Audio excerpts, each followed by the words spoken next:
আসসালামু আলাইকুম। আমাদের চ্যানেলে স্বাগতম। আজকে আবার হাজির হয়েছি নতুন একটা ভিডিও নিয়ে। আজকের ভিডিও গর্ভস্থ শিশু অসুস্থ থাকলে কিভাবে নড়াচড়া করে।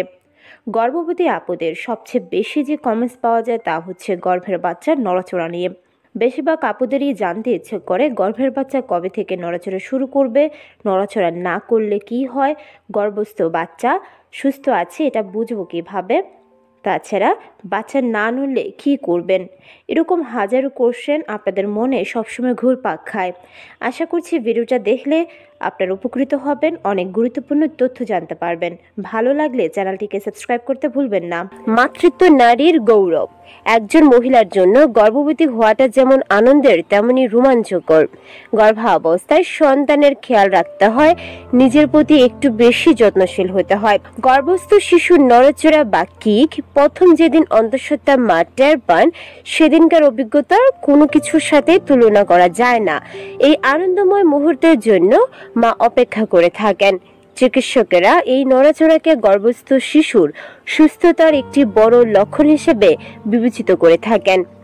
যেহেতু বাচ্চা সুস্থ আছে কিনা তা জানার জন্য প্রতিদিন ডাক্তারের কাছে যাওয়া যাবে না বা সচরাচর আলট্রাসোনোগ্রাফও করা যাবে না, তাই বাচ্চা সুস্থ আছে কিনা তা জানার জন্য ডাক্তাররা মাকে তাই বলে দেন যেন সারা দিনে নড়াচড়া খেয়াল রাখতে।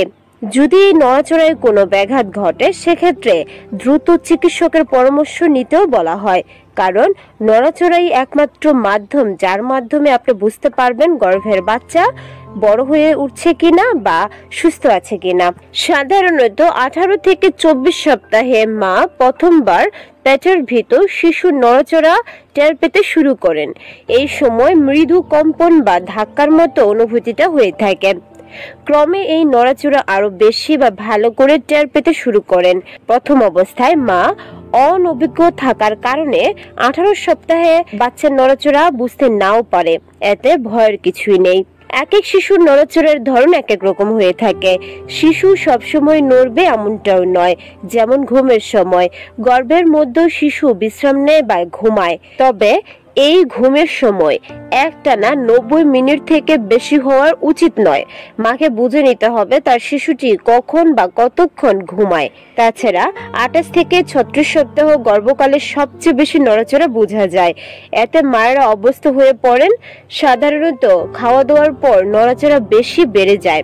তাছাড়া 36 থেকে 42 সপ্তাহে গর্ভস্থ শিশুর আকার অনেকটা বেড়ে যায়, যার কারণে নড়াচড়ার স্থান কম হয়। এতে করে নড়াচড়া কিছুটা কম বোঝা যাবে বা তীব্রতা একেবারে কম অনুভূত হতে পারে, কিন্তু মা নড়াচড়া ঠিকই বুঝতে পারবেন। নড়াচড়া গণনা করার জন্য সবচেয়ে ভালো সময় হচ্ছে দুপুরে ভর পেটে খেয়ে বাকাত হয়ে শুয়ে বিশ্রাম নেওয়ার সময়।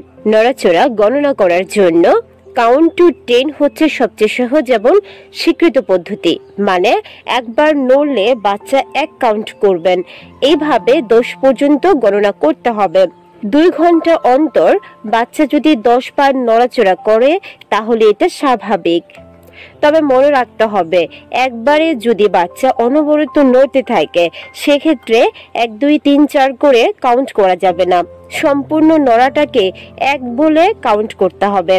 কিছু কিছু কারণে বাচ্চার নড়াচড়া কমে যেতে পারে বা দীর্ঘ সময় ধরে বাচ্চা নাও নড়তে পারে। বাচ্চার না নড়ার বেশ কিছু কারণ রয়েছে, তার মধ্যে অন্যতম হচ্ছে গর্ভফুল নিচে বা সামনে চলে আসলে, তাছাড়া তীব্র ব্যথানাশক বা ঘুমের ওষুধ খাওয়া, তাছাড়া মা যদি অ্যালকোহলে আসক্ত হয় বা ধূমপায়ী হয়, এমনকি জরায়ুতে পানির পরিমাণ অতিরিক্ত কমে গেলে, মায়ের কোনো ধরনের জটিল শারীরিক ও মানসিক সমস্যা থাকলে, এমনকি গর্ভের বাচ্চা যদি শ্বাসকষ্টে ভুগে থাকে সেক্ষেত্রে নড়াচড়া কমিয়ে দেয়। নড়াচড়া হঠাৎ কমে যাওয়া মানে গর্ভস্থ শিশু নিস্তেজ হয়ে পড়া। কিক কাউন্ট কমে যাওয়া বা নড়াচড়া কমে গেলে মৃত সন্তান প্রসবের ঝুঁকি বেড়ে যায়, তাই গর্ভকালে বিশেষ করে শেষের দিকে কিক কাউন্ট করা অথবা যথাযথ সময়ে প্রয়োজনীয় চিকিৎসকের শরণাপন্ন হওয়া জরুরি। গর্ভের বাচ্চা যদি টানা 2-3 ঘন্টা একেবারে নড়াচড়া না করে সেক্ষেত্রে একটা বন্ধ ঘরে বাঁ পাশ ফিরে শুয়ে নিরিবিলিতে খুব ভালো করে খেয়াল করতে হবে বাচ্চা নড়ছে কিনা। তাও যদি না নড়ে, দেরি না করে অবশ্যই ডাক্তারের পরামর্শ নিতে হবে। আগেই বলেছি 32 সপ্তাহ আগ পর্যন্ত বাচ্চার নড়াচড়া আপনি খুব ভালো বুঝবেন। 32 সপ্তাহ থেকে 42 সপ্তাহ এই সময়টুকু বাচ্চার নড়াচড়া আপনি কিছুটা কম বুঝতে পারবেন। কিছুটা কম বোঝা মানে এই নয় যে আপনার বাচ্চা প্রতিদিন 10 বার নড়বে না। আপনাকে অবশ্যই প্রতিদিন বাচ্চার নড়াচড়া 10 বার গুনতেই হবে। এক্ষেত্রে আপনি যদি বাচ্চার নড়াচড়া বুঝতে ব্যর্থ হন বা বাচ্চা যদি একেবারে না নড়ে, তাহলে বুঝতে হবে কোনো একটা সমস্যা হয়েছে। এর মানে গর্ভের মধ্যে বাচ্চা অসুস্থ হয়ে গিয়েছে। বাচ্চা যদি গর্ভাবস্থায় অসুস্থ থাকে, সেক্ষেত্রে প্রথমত নড়াচড়া কমিয়ে দেয়, আস্তে আস্তে নড়াচড়া একেবারে বন্ধ করে দেয়। তবে এটা হঠাৎ করে বন্ধ হয় না। আপনি যদি প্রথম দিন দেখেন বাচ্চা কিছুটা কম নড়েছে, তাহলে পরের দিন আরো ভালো করে নজর দিতে হবে বাচ্চার নড়াচড়ার দিকে। ওই দিনও যদি দেখেন বাচ্চার নড়াচড়া আরো কমে গেছে, তাহলে বুঝতে হবে কোনো একটা সমস্যা। আর যদি উল্টাটা হয়, মানে বাচ্চা একদিন কিছুটা কম নড়েছে কিন্তু পরের দিন আগের মতো নর্মালি নড়াচড়া করছে, তাহলে বুঝতে হবে তেমন কোনো সমস্যা নেই। কারণ বাচ্চা একদিন একটু কম নড়তেই পারে। তবে আপনাকে মনে রাখতে হবে অতিরিক্ত কম এবং অতিরিক্ত বেশি নড়া দুটোই কিন্তু গর্ভস্থ বাচ্চার জন্য ক্ষতিকর। তাই আপনাকে বাচ্চার এক্সাক্ট নড়াচড়াটা গণনা করে রাখতে হবে।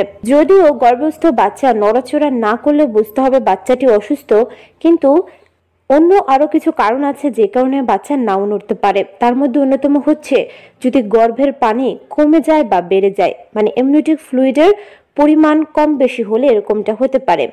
এছাড়াও অ্যাম্বিলিকাল কর্ড বা নালী যদি গর্ভের বাচ্চার গলা পেঁচিয়ে থাকে, সেক্ষেত্রেও নড়াচড়া করতে পারে না। তাই আপনি যদি বাচ্চার নড়াচড়া বন্ধ দেখেন, মানে একেবারে না নড়ে, তাহলে 1 বা 2 দিন দেখেই সাথে সাথে ডাক্তারের কাছে যেতে হবে। ডাক্তার পরীক্ষা করে, এমনকি আল্ট্রাসোনোগ্রাফি করে দেখবে বাচ্চা কেন নড়ছে না। অনেকেই বলেন যে আমার ডেলিভারি ডেট পার হয়ে গিয়েছে, আমি কতদিন অপেক্ষা করব ডেলিভারির লেবার পেনের জন্য। তাদেরকে বলবো সাধারণত 42 সপ্তাহ পর্যন্ত আপনার ডেলিভারি কাল থাকতে পারে, কিন্তু আপনার ডেলিভারি ডেট যে 42 সপ্তাহ পার হওয়ার পরেই আল্ট্রাসোনোগ্রাফিতে এসেছে এমনটা নয়। তাই যতদিন পর্যন্ত বাচ্চার নড়াচড়া সঠিকভাবে বুঝতে পারবেন আপনারা ততদিন পর্যন্ত অপেক্ষা করতে পারেন, কিন্তু 42 সপ্তাহের পর নয়। 42 সপ্তাহ পার হয়ে গেলেই আপনাকে অবশ্যই ইনজেকশনের মাধ্যমে ডেলিভারি পেইন উঠিয়ে বাচ্চা ডেলিভারি করাতে হবে, অথবা সিজারের মাধ্যমেও ডেলিভারি করাতে পারেন। আশা করছি আপনারা ভিডিওটা দেখে ক্লিয়ারলি বুঝতে পেরেছেন গর্ভের বাচ্চার নড়াচড়াটা কত গুরুত্বপূর্ণ। আর বাচ্চা যদি অসুস্থ থাকে, সেক্ষেত্রে কিছুটা কম নড়বে বা একেবারে নড়াচড়া বন্ধ করে দিবে। তাই নড়াচড়াটা গণনা করা খুবই জরুরি, এই ব্যাপারটা ভুলবেন না। ভিডিওটা যদি ভালো লাগে চ্যানেলটিকে সাবস্ক্রাইব করুন। আজকের মতো বিদায় নিচ্ছি, আল্লাহ হাফেজ।